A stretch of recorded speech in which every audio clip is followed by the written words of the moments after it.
आज हम एक ऐसे टॉपिक पे बात करेंगे जिस पे कोई खुलकर बात नहीं करता। ज्ञान सब देते हैं but we are lacking in perfect knowledge. करते तो सब है बट कोई बताता भी नहीं है। आज का टॉपिक है मास्टरबेशन। कोई कहता है कि गेन लूज होते हैं, मसल लॉस होती है। कोई कहता है फर्क नहीं पड़ता यार। क्या ये सारी बातें सच हैं? बट व्हाट इफ अगर ये सब झूठ निकल जाए? Let's start the video. Is masturbation harmful? कितनी बार करना चाहिए कि ये नॉर्मल रहे? क्या ये हमारी जिम परफॉर्मेंस में अफेक्ट करता है? Does it affect mental health और फिजिकल हेल्थ? ब्रो, आप लोगों ने सुना तो होगा कि अगर जिम जा रहे हो तो मास्टरबेशन छोड़नी पड़ेगी। और अभी हमने कुछ सवाल करे जिसका जवाब मैं आपको देने वाला हूँ। पहला ये है कि इज मास्टरबेशन हार्मफुल? नहीं, बिल्कुल नहीं।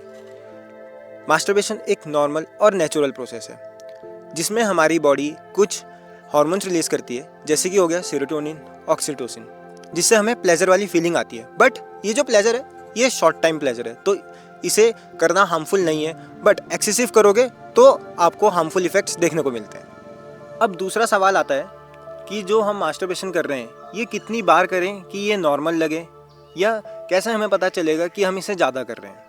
ऐसी कोई स्टैट्स या ऐसी कोई रिसर्च हमें मिली नहीं है जो हमें प्रॉपर डिफाइन कर दे कि हमें वीक में इतनी बार करना चाहिए तभी ये नॉर्मल लगेगा, क्योंकि हर सबकी बॉडी टाइप अलग होता है और कोई भी इस जोन में फिट नहीं आता है। अब अगर आप कर रहे हो तो स्टैट्स ये कहती है कि 2 से 3 बार अगर वीक में कर रहे हो तो ये नॉर्मल है। बट हमें बहुत से लोग ऐसे भी मिलते हैं जो कि रोज़ कर रहे हैं, डेली प्रोसेस में कर रहे हैं, और वो अभी भी हेल्दी है और एक हेल्दी लाइफस्टाइल कंटिन्यू कर रहे हैं।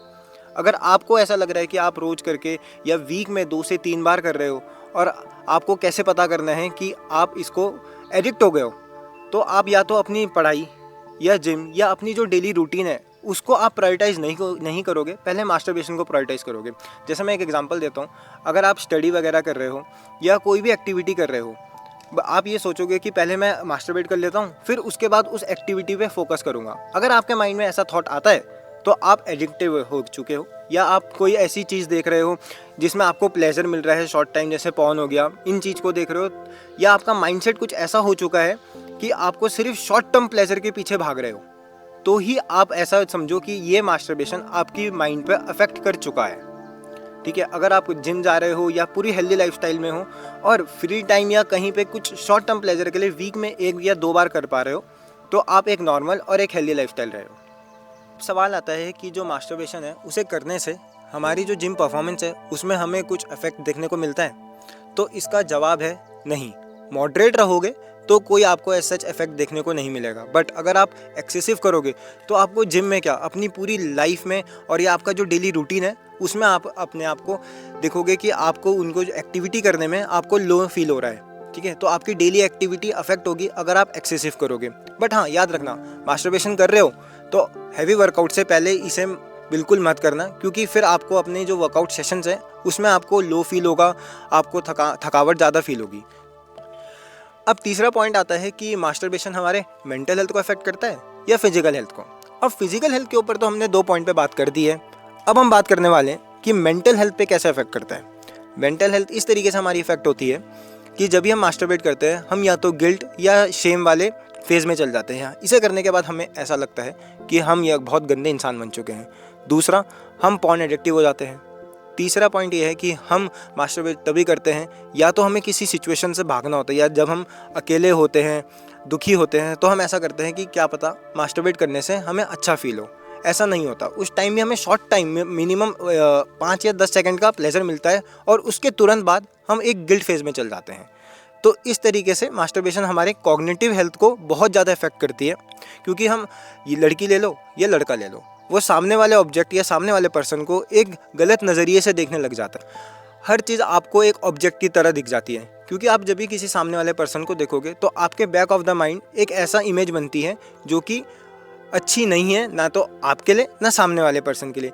और इसी कारण बहुत से लोग गलत रास्ते पे चल जाते हैं। अगर जो इसके एडिक्टिव हो जाते हैं वो गलत रास्ता अपना लेते हैं, या किसी ऐसे प्रोसेस पे लग जाते हैं, या किसी ऐसी सोसाइटी के साथ जुड़ जाते हैं जो कि बहुत हार्मफुल हो जाती है हम लोगों के लिए भी और आप लोगों के लिए भी। अब चलते हैं अपने एक बोनस पॉइंट पे जिसकी मैंने आपसे बात करी है। बोनस पॉइंट जो आता है उसमें मैं आप लोगों को कम करने का तरीका नहीं बताने वाला हूँ, ठीक है। इसमें मैं आप लोगों को ये कोई मैजिक तरीका नहीं है कि भाई कम करो, ये करो। खुद से ही इनिशिएट लो, खुद से ही कम रखो भाई इन चीज़ों को। और पहली बात, करना ही क्यों है, अपनी लाइफ पे फोकस रहो, अपने करियर पे फोकस रहो, ठीक है। आगे बहुत बड़ी लाइफ पड़ी है, इसको करोगे एक्सेसिव हो जाओगे, एडिक्ट हो जाओगे तो बहुत गलत इंपैक्ट पड़ेगा सोसाइटी पे भी और आप लोगों पे भी। तो इसे करना ही नहीं है, ठीक है। और अगर खाली बैठ रहे हो, दुखी हो रहे हो, तो भाई जिम जाओ, अपनी बॉडी का यूज़ करो, फिजिकल एक्टिविटी करो, गेम्स खेलो, स्पोर्ट्स पे जाओ, अपने आप को बिजी रखो। बिजी रखोगे तभी आपका माइंड इन सब चीज़ों से दूर होगा। कैसा लगा वीडियो? और हाँ, इस वीडियो से ज़रूर कुछ सीख के जाना। और अगर कुछ भी अच्छा लगा हो तो उसे कमेंट कर देना और चैनल को कर दो सब्सक्राइब अगर आप नए हो। मिलते हैं आपसे जल्दी किसी नई वीडियो पे। Archit Rana signing off.